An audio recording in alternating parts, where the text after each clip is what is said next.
Hello friends, हमारे YouTube channel पर आप सबका स्वागत है तहे दिल से।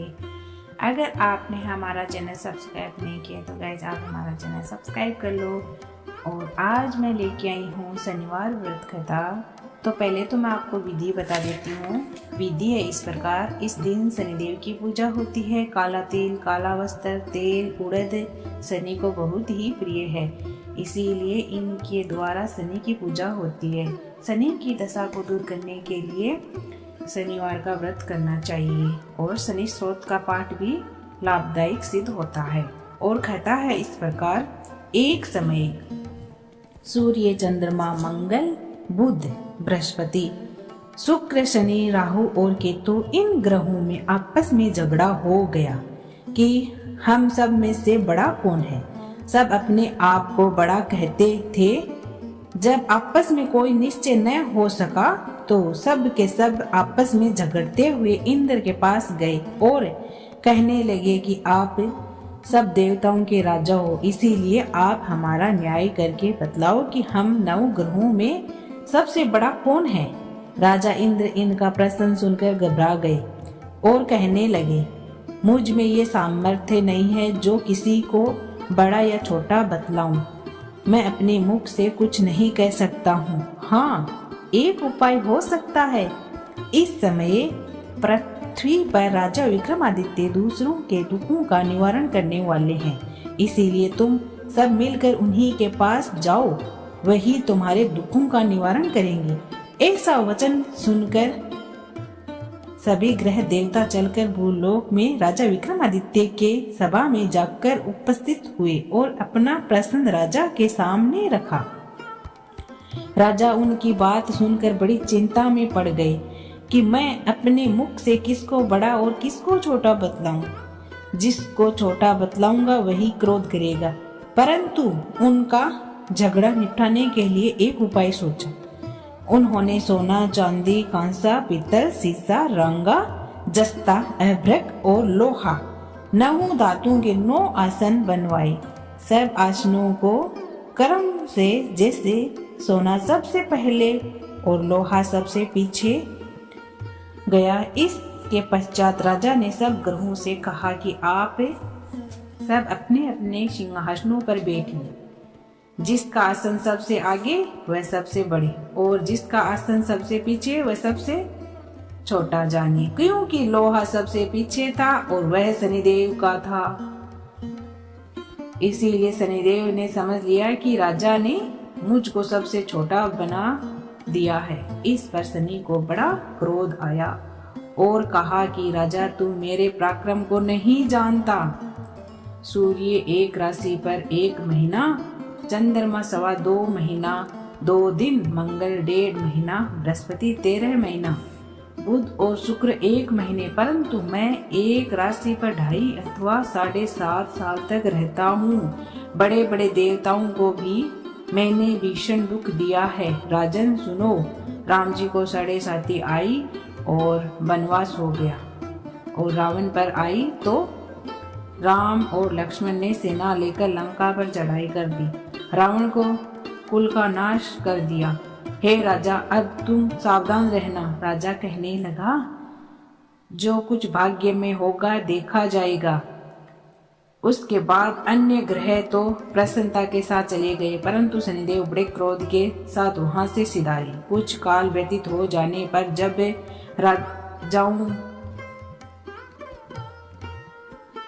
राजाओं के 7.5 की दशा आई तो शनिदेव घोड़े के सौदागर बनकर अनेक सुंदर सुंदर घोड़े के सहित राजा की राजधानी में आए।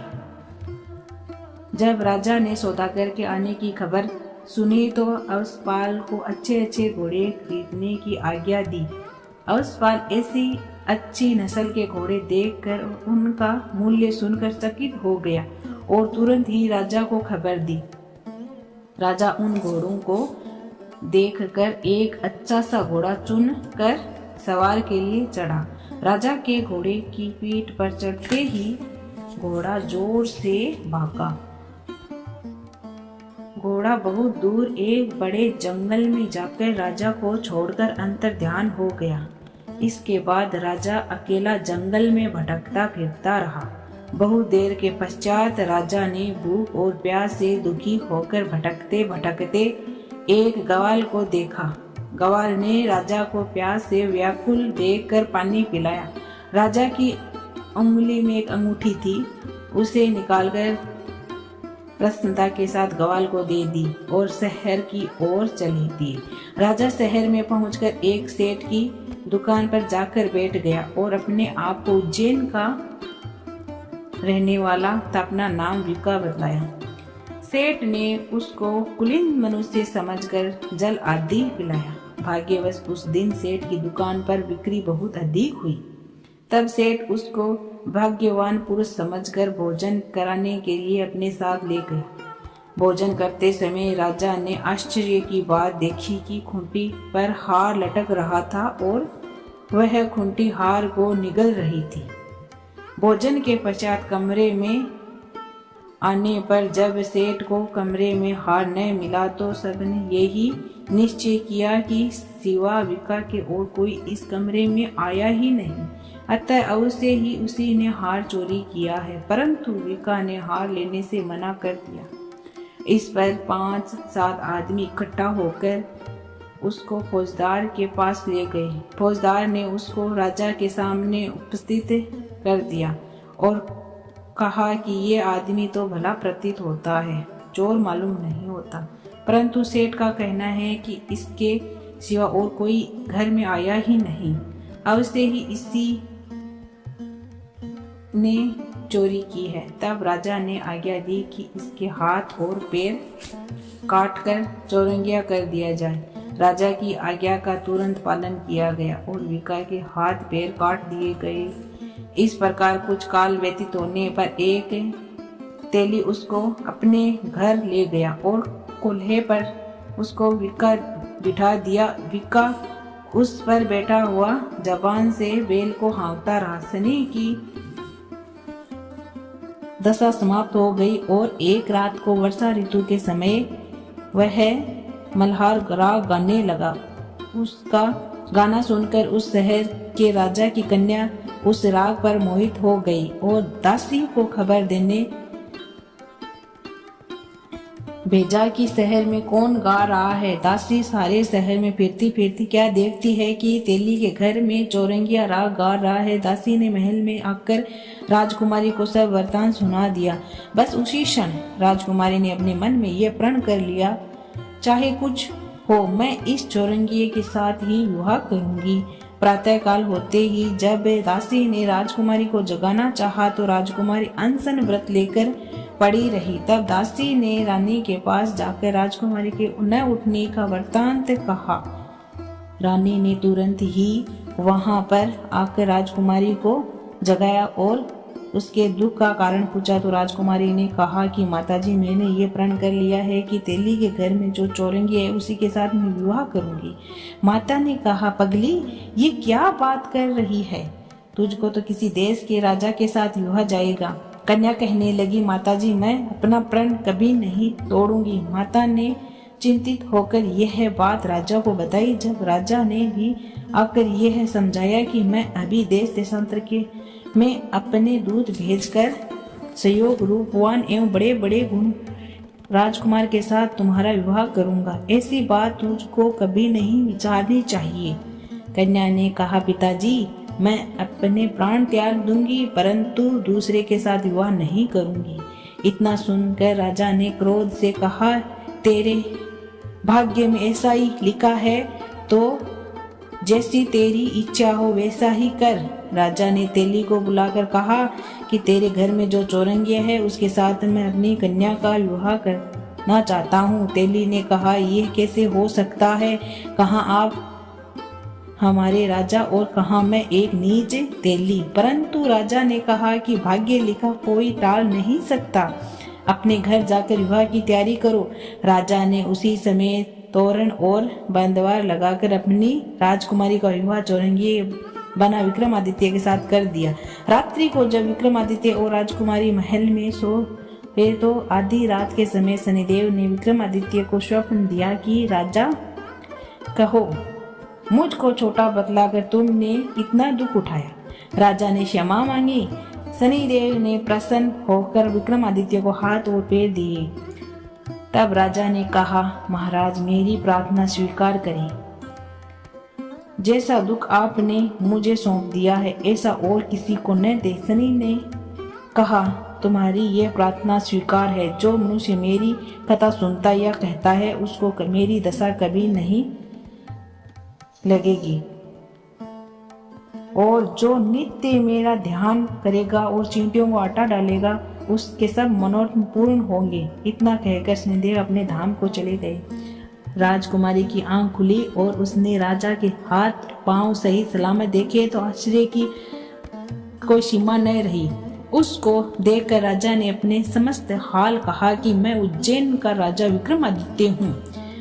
यह बात सुनकर राजकुमारी अत्यंत प्रसन्न हुई। प्रातःकाल राजकुमारी से उसकी सखियों ने पूछा तो उसने अपने पति का समस्त वृत्तांत कह सुनाया। तब सबने प्रसन्नता प्रकट की और कहा कि ईश्वर ने आपकी मनोकामना पूर्ण कर दी। जब उस सेठ ने यह बात सुनी तो वह विक्रमादित्य के पास आए और राजा विक्रमादित्य के पैरों पर गिरकर माफी मांगा कि आप पर मैंने चोरी का झूठा दोष लगाया, अतः आप मुझको जो चाहे दंड दे दो। राजा ने कहा, मुझ पर शनि का कोप था, इसी कारण यह सब दुख मुझको प्राप्त हुआ। इसमें तुम्हारा कोई दोष नहीं है। तुम अपने घर जाकर अपना कार्य करो। सेठ बोला कि मुझे तभी शांति होगी जब आप मेरे घर चलकर प्रतिपूर्वक भोजन करोगे। राजा ने कहा, जैसी आपकी मर्जी हो वैसा ही करे। सेठ ने अपने घर जाकर अनेक प्रकार के सुंदर भोजन बनाए और राजा विक्रमादित्य को प्रतिभोज दिया। जिस समय विक्रमादित्य भोजन कर रहे थे, एक अत्यंत आश्चर्य की बात सबको दिखाई दी। जो खूंटी पहले हार निगल रही थी वह अब हार उगल रही है। जब भोजन समाप्त हो गया तो सेठ ने हाथ जोड़कर बहुत सी मोहरें राजा को भेंट की और कहा कि मेरे श्री कंवर नाम एक कन्या है, उसका पाणी ग्रहण आप करें। इसके बाद सेठ ने अपने कन्या का विवाह राजा के साथ कर दिया और बहुत सा दान दहेज आदि। इस प्रकार कुछ दिनों तक वहां निवास करने के पश्चात विक्रमादित्य ने शहर के राजा से कहा, अब मेरी उज्जैन जाने की इच्छा है। फिर कुछ दिन के बाद विदा लेकर राजकुमारी मन भावनी सेठ की कन्या श्रीकुंवर तथा दोनों जगह के दहेज में प्राप्त अनेक दास दासियां रथ और पालकियों सहित विक्रमादित्य उज्जैन की तरफ चले। जब शहर के निकट पहुंचे और पूर्ववासियों ने राजा के आने का समावाद सुना तो समस्त उज्जैन की प्रजा अगवानी के लिए आई। तब बड़ी प्रसन्नता से राजा अपने महल में पधारे। सारे शहर में बड़ा भारी महोत्सव मनाया गया और रात्रि को दीपमाला की गई। दूसरे दिन राजा ने शहर में यह सुना दिया कि शनिश्चर देवता सब ग्रहों में बड़े हैं, उन्हीं की पूजा होनी चाहिए, उन्हीं का सब पूजन करें। इसी प्रकार शनिदेव ने जैसा राजा को सुख दिया वैसा सबको दे और राजा को दुख दिया वैसा किसी को ना दे।